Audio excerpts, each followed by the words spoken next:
My name is Philemon D. Two Eagle. I'm the Executive Director of the Sicangu Lakota Treaty Council. My Lakota name is Tashuka Hinsha, Red Horse. And I grew up on the Rosebud Sioux Indian Reservation in a community called Upper Cutmeat, Wososo Wakpa o Inkpa. It's on the western edge of the Rosebud Reservation, next to Pine Ridge. And I grew up out in the country with horses. Speaking the Lakota language was my first language in the home. And so today my experience is based on that, the Lakota way of life, Lakota spirituality, the natural laws, spiritual law, natural law. And when we live day to day, we strive to remember the teachings of the White Buffalo Calf woman. She brought us the chalupa, the pipe, the sacred pipe. And under the sacred pipe, there's 7 ceremonies. So we call these the pipe teachings.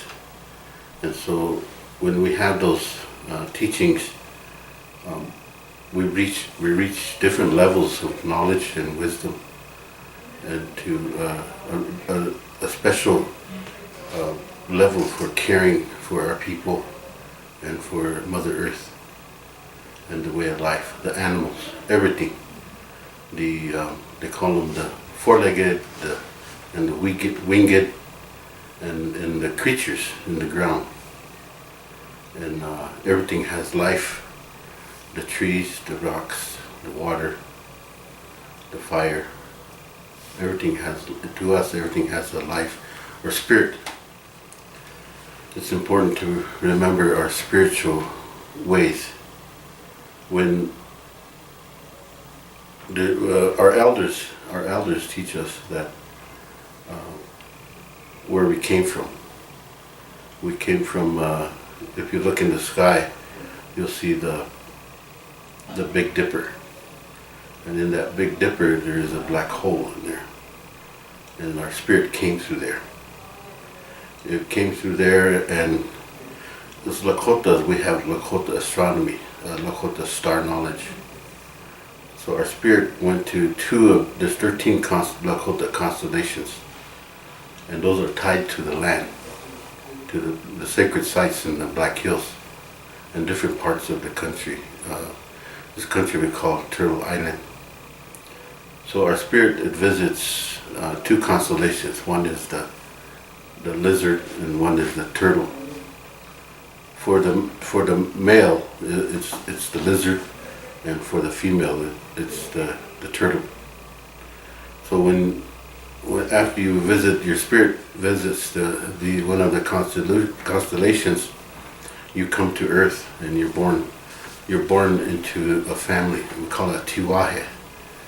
That family that you're born into, when you're born, they're happy. They give a prayer for thanking the Great Spirit. Wakantuka, they call him Tukashila. Thank you for a safe journey here to this place. And now, once we're here, we spend the rest of our lives preparing for the next journey. And part of this is learning about our relatives. There's a term that we use. It's called mitakuye oyasi. All our relatives, all my relations. That means the whole universe. So we go in life learning the pipe teachings, the White Buffalo Calf pipe teachings. And in those teachings, we learn about Wolakota, respect, and making friends and making allies with people that we are in contact with. So spirituality is very important. It's connected to us because we're spiritual beings, we have a spirit inside of us, but also we're made out of water. And we're going to talk about water is alive. Water is alive. And if you remember in the Lakota Access Pipeline, they talk about water is life. And but today, we have to consult with our elders, with our spiritual leaders, and they will tell you that water is alive. So we're connected to water, and it's part of our body, our physical body, and we have to have water to stay alive, and water gives us life. If we didn't drink water, we'd be dying, we'd be dead.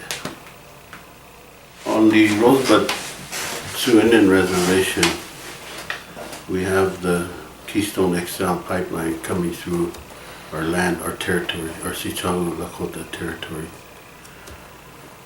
So when we talk about inherent sovereignty of our people, it means that we've been here for thousands of years, and we've been on this land, we've been part of this land for thousands of years. And we're a sovereign nation. We have our own laws, we have our own destiny, and we want to control our own destiny. But going back in history, corporations have been taking from the land resources and not thinking about the connection that to Mother Earth. It's important for everyone to be connected to Mother Earth, so you don't be abusing her.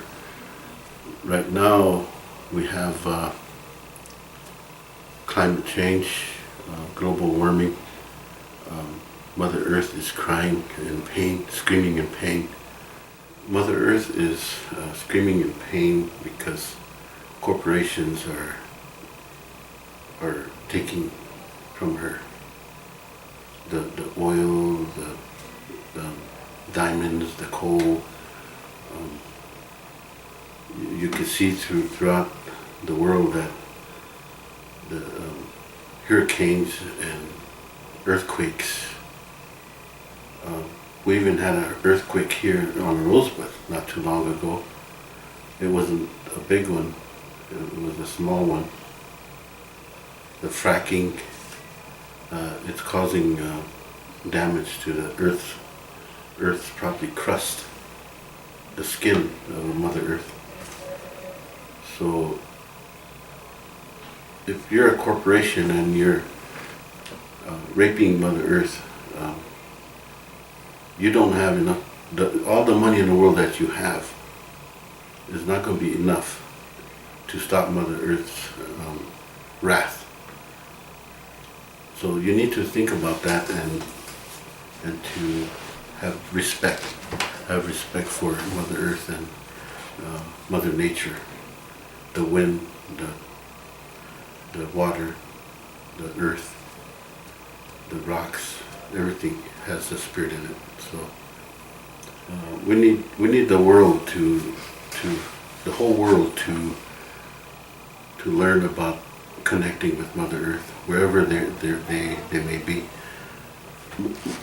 Most of the indigenous peoples of the world have that respect, have that connection already, and so we are at a point that all indigenous nations should come together and support one another on what's happening in their land, in their respective lands.